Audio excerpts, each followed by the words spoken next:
Olá, estimados diocesanos! É com muita alegria que nós iniciamos mais um programa da Diocese de Frederico Westphalen, com as seguintes manchetes.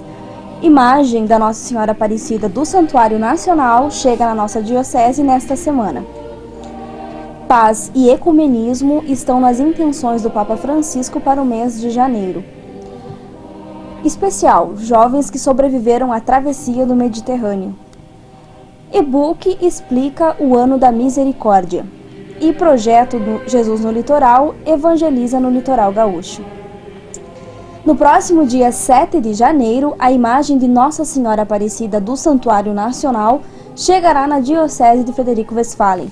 Uma caravana de fiéis, junto com o padre Josemar Fontana, pároco de Coronel Bicaco, partem para Aparecida no próximo dia 4 para buscá-la. A imagem será entregue à Diocese no dia 6 de janeiro, em uma missa no Santuário Nacional, a partir das 9 da manhã, que será transmitida pela TV Aparecida, pela Rede Vida e também pela Rádio Luz e Alegria. A imagem permanece na Diocese até o dia 27 de novembro de 2016, e cada paróquia poderá realizar o seu momento de oração junto à padroeira do Brasil. Segundo informações do Santuário Nacional, a visita de Nossa Senhora Aparecida é uma forma de retribuir a visita dos romeiros, que vão até o santuário, que hoje recebe um número superior a 10 milhões de peregrinos por ano. Também é uma maneira de ir ao encontro daquelas pessoas que não têm condições de visitar a casa da Mãe Aparecida. A chegada da imagem em Frederico Westphalen está marcada para o dia 7 de janeiro, às 15 horas, na Catedral Santo Antônio. O nosso bispo, Dom Antônio Carlos Rossi Keller, convida a toda a comunidade que se faça presente nesse momento de graças. No primeiro mês de 2016, o Papa Francisco rezará pela seguinte intenção universal: para que o diálogo sincero entre homens e mulheres de diferentes religiões produza frutos de paz e de justiça. Diálogo para produzir paz e justiça. A intenção proposta ao apostolado da oração se inspira na mensagem do Papa para o Dia Mundial da Paz, no dia 1º de janeiro. Para o Papa, as ameaças à paz são concretas e derivam sobretudo da indiferença pelo próximo e pela criação. Esse comportamento é tão comum que o Papa define como globalização da indiferença, um mal gerado, antes de tudo, pela indiferença que o homem nutre em relação a Deus. O Jubileu da Misericórdia representa uma ocasião para refletir sobre o grau de indiferença que reside em nossos corações. O apelo final da mensagem do Papa é dirigido às lideranças políticas: rejeitar as guerras, cancelar a dívida dos países mais pobres e adotar políticas de cooperação que não lesem os direitos dos nascituros à vida. Já o ecumenismo é a intenção pela evangelização em janeiro, recordando que no final do mês se realiza no hemisfério norte a Semana de Oração pela Unidade dos Cristãos, para que através do diálogo e da caridade fraterna, com a graça do Espírito Santo, sejam superadas as divisões entre os cristãos. Nessa última reportagem especial sobre os jovens, nós vamos recordar a reportagem que a Rádio Vaticano colocou no ar em abril, quando um naufrágio de uma embarcação deixou pelo menos 700 mortos no Mediterrâneo. A equipe da Rádio Vaticano conversou com sobreviventes da tragédia. Recordamos, nesse final de ano, quando os números da Organização Internacional para as Migrações revelam que mais de 1 milhão de imigrantes chegaram à Europa nesse ano e mais 4 mil não sobreviveram a este naufrágio. A Comissão Jovem da CNBB, por ocasião do Ano Santo da Misericórdia, convocado pelo Papa Francisco e inaugurado em 8 de dezembro de 2015, elaborou um e-book que servirá como descrição didática e prática sobre como viver esse período. No material desenvolvido pelos Jovens Conectados, que faz parte do setor Juventude da CNBB, os leitores terão explicações sobre como é preciso fazer para passar pela Porta Santa e receber a indulgência, bem como quando a Igreja pede para os fiéis se confessarem durante o Ano Santo O que é esse tempo e quais são as obras de misericórdia que o Papa Francisco sugeriu que praticássemos? Quem tiver interesse nesse e-book pode baixá-lo no site da Diocese. O projeto Jesus no Litoral tem como objetivo evangelizar as pessoas que frequentam o litoral durante o verão. Na temporada 2015-2016, o projeto completa 10 anos e Torres será a cidade que receberá os jovens missionários da Renovação Carismática Católica, o RCC. A abertura do projeto aconteceu em uma missa na Igreja Santa Luzia, em Torres, no sábado, dia 26. Cerca de 200 jovens participaram diretamente do projeto Jesus no Litoral, realizando visitas nas praias, praças, hospitais, fazenda de recuperação, lar de idosos e no presídio. As visitações iniciaram na segunda, dia 28. No final de semana, os missionários também tiveram formação. Os jovens farão também abordagens em dupla e tentarão passar minutos seguindo o anúncio de Jesus Cristo por meio do querigma: amor de Deus, pecado, Jesus Salvador, fé e conversão. Os jovens aceitaram o convite do Papa Francisco de ser igreja em saída e, com certeza, irão levar a muitas pessoas a palavra de Deus. Estação é um lugar de idas e vindas, de partidas e chegadas, de destinos planejados. Mas também é um local de metas incertas de quem se perdeu no caminho. A estação Termini de Roma, no centro da Cidade Eterna, não é diferente. Para acolher temporariamente quem está sem rumo nos arredores da estação, a Caritas de Roma mantém desde 1987 um abrigo e um refeitório, uma das 49 estruturas que a Caritas administra em toda a capital. É nesse complexo de 4.000 metros quadrados que o Papa inaugura a Porta Santa da Caridade, um evento inédito organizado a pedido do próprio Papa no Jubileu da Misericórdia. A Rádio Vaticano esteve lá e entrevistou o engenheiro Fulvio Ferrari, responsável pelos serviços gerais da Caritas de Roma. Fulvio é italiano, mas foi durante 5 anos missionário em Moçambique. Acompanhe agora o Evangelho com o Bispo Dom Antônio Carlos Rossi Keller. Caríssimos irmãos e irmãs, nós vamos celebrar neste domingo a solenidade da Epifania do Senhor. A palavra Epifania é uma palavra que vem do grego, ela significa a manifestação de Cristo. Esta solenidade é a antiga festa dos reis magos, o momento em que Jesus Cristo, nosso Senhor, se revela ao mundo. Este é o sentido desta festa. É a festa da revelação do menino Jesus que se encarnou no seio de Maria, que nasceu em Belém, a manifestação do nosso Salvador, do nosso Messias ao mundo, representado na pessoa daqueles 3 personagens que o Evangelho nos apresenta. 3 homens sábios que prescrutavam o céu, que queriam conhecer as coisas de Deus, tinham esta curiosidade que depois se transformou numa verdadeira determinação. Buscando entender os segredos do céu, eles foram levados por Deus, pela graça de Deus, ao encontro do Salvador da humanidade. Seguiram, como nós vamos ouvir no Evangelho, a estrela que os levou até o encontro de Jesus. Esses 3 personagens, de certa forma, representam toda a humanidade pagã, a humanidade que está fora do povo hebreu, que vai ao encontro do Salvador, que vai ao encontro do Messias. A festa de hoje nos fala desta universalidade da salvação de Jesus. No conceito de salvação do povo hebreu, Deus havia separado um povo para si e havia estabelecido um plano de salvação que se realizaria em Israel.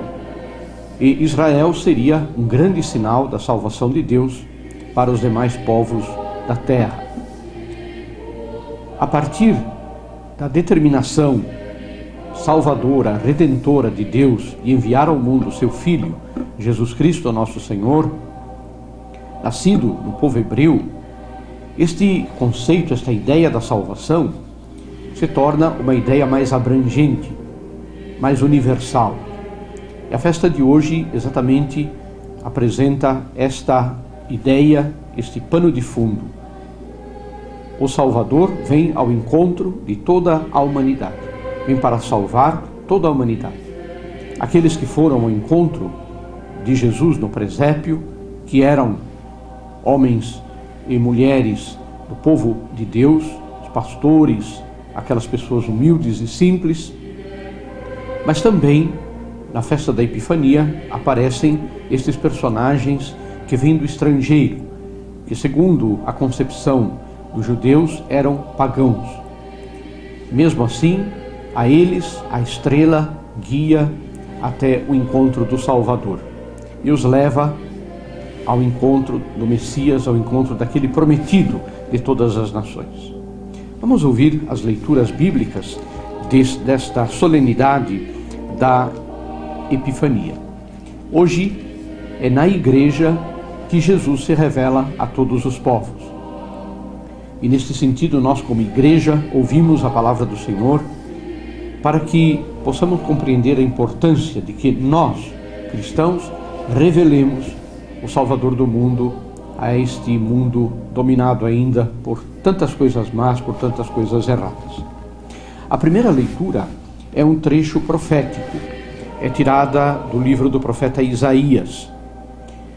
Leitura do livro do profeta Isaías. Levanta-te, acende as luzes, Jerusalém, porque chegou a tua luz. Apareceu sobre ti a glória do Senhor. Eis que está a terra envolvida em trevas, e nuvens escuras cobrem os povos. Mas sobre ti apareceu o Senhor, e sua glória já se manifesta sobre ti. Os povos caminham à tua luz, e os reis ao clarão de tua aurora.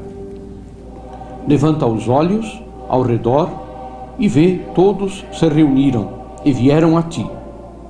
Teus filhos vêm chegando de longe, com tuas filhas, carregadas nos braços.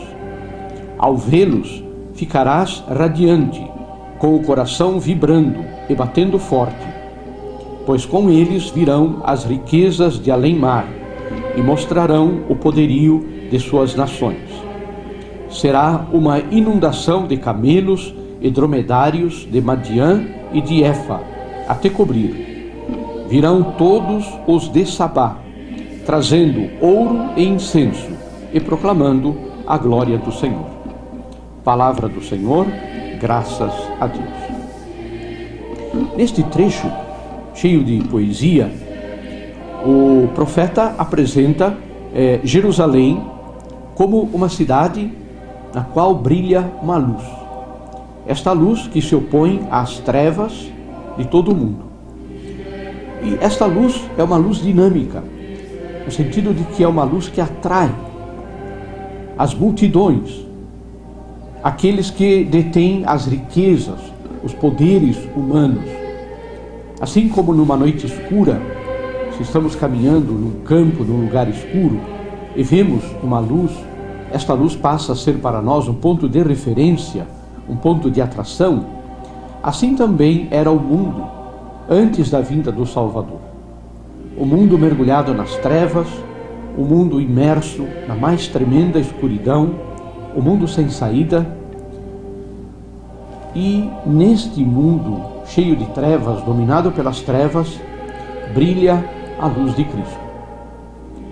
Esta luz que atrai, esta luz que faz com que multidões se movimentem e se dirijam ao encontro desta luz como um ponto de referência. A interpretação que nós podemos dar neste trecho da Sagrada Escritura, neste trecho profético, é que Jesus Cristo, nosso Senhor, é esta luz. A luz que veio brilhar, a luz que veio trazer direção, sentido à vida de todos, os de perto e os de longe. E Ele atrai a si com a sua luz divina, seja com o seu amor, com a sua mensagem, com a generosidade da sua entrega, pela salvação da humanidade, ele atrai a si toda a humanidade. Portanto, a igreja, a Nova Jerusalém, se transforma nesta casa da luz, esta casa que tem em si a presença de Jesus, já que a igreja anuncia a sua palavra, já que a igreja alimenta os povos com o pão da Eucaristia, que é Jesus, pois a igreja deve se tornar sempre um ponto de atração. A igreja existe não para esconder Jesus, não para prender Jesus, mas ela existe para que Jesus possa se manifestar a toda a humanidade. Vamos ouvir agora a segunda leitura. O trecho é tirado da carta de São Paulo aos Efésios. Leitura da carta de São Paulo aos Efésios.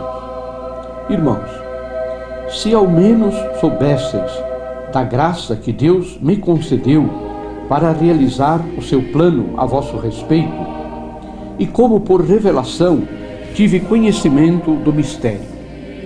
Este mistério Deus não o fez conhecer aos homens das gerações passadas, mas acaba de o revelar agora pelo Espírito aos seus santos apóstolos e profetas.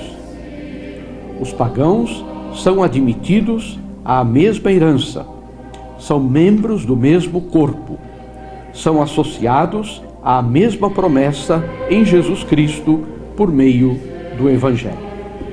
Palavra do Senhor, graças a Deus. Neste trecho, São Paulo nos fala exatamente desta universalidade da salvação.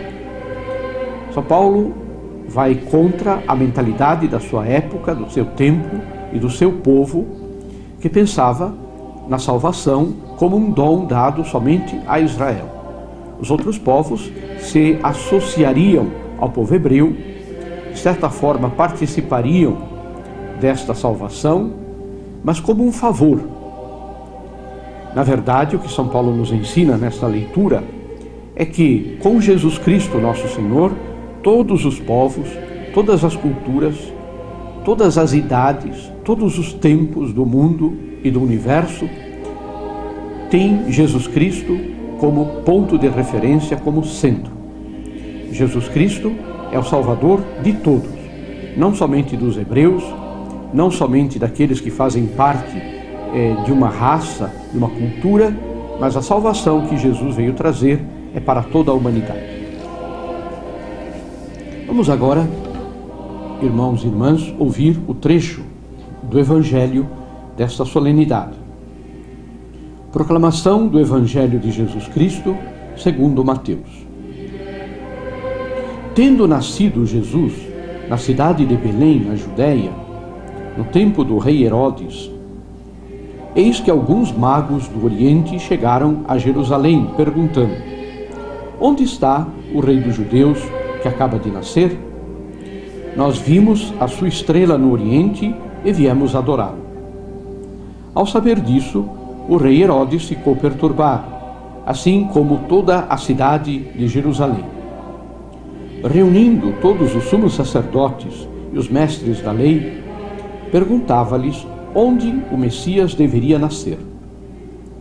Eles responderam: em Belém, na Judéia, pois assim foi escrito pelo profeta: e tu, Belém, terra de Judá, de modo algum és a menor entre as principais cidades de Judá, porque de ti sairá um chefe, que vai ser o pastor de Israel, o meu povo. Então Herodes chamou em segredo os magos e procurou saber deles cuidadosamente quando a estrela tinha aparecido.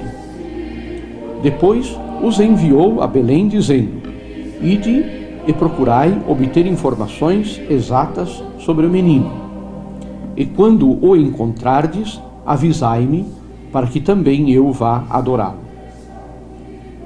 Depois que ouviram o rei, eles partiram. E a estrela que tinham visto no Oriente ia adiante deles, até parar sobre o lugar onde estava o menino. Ao verem de novo a estrela, os magos sentiram uma alegria muito grande. Quando entraram na casa, viram o menino com Maria, sua mãe. Ajoelharam-se diante dele e o adoraram. Depois abriram seus cofres e lhe ofereceram presentes, ouro, incenso e mirra.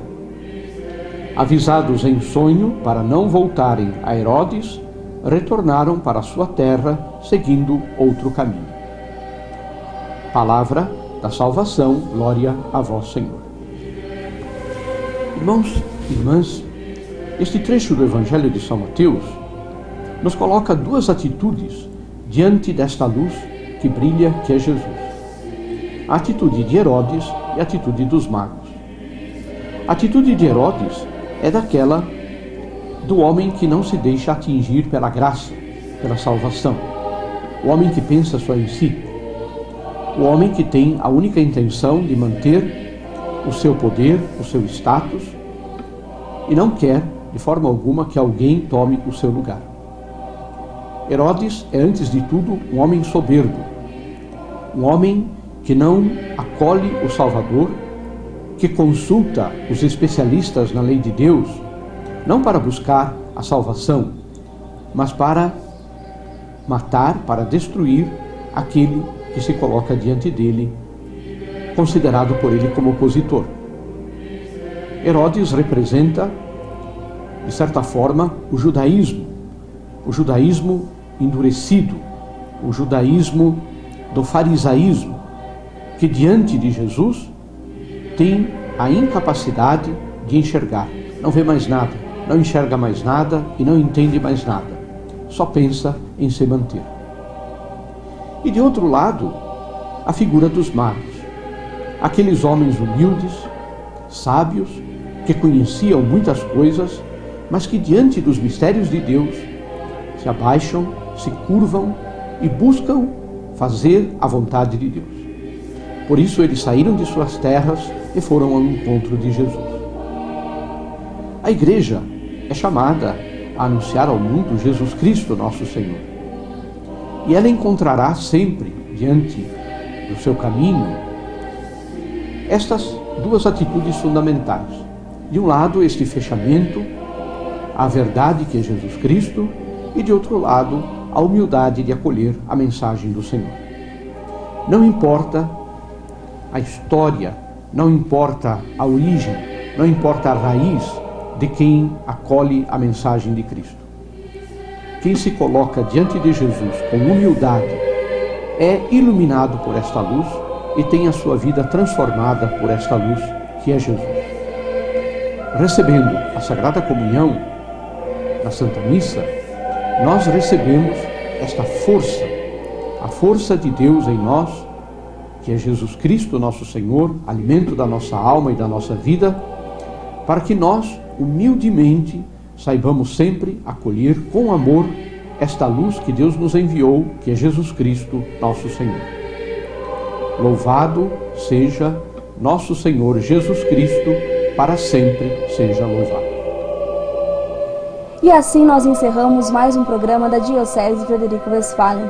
Fiquem com Deus e até a próxima semana.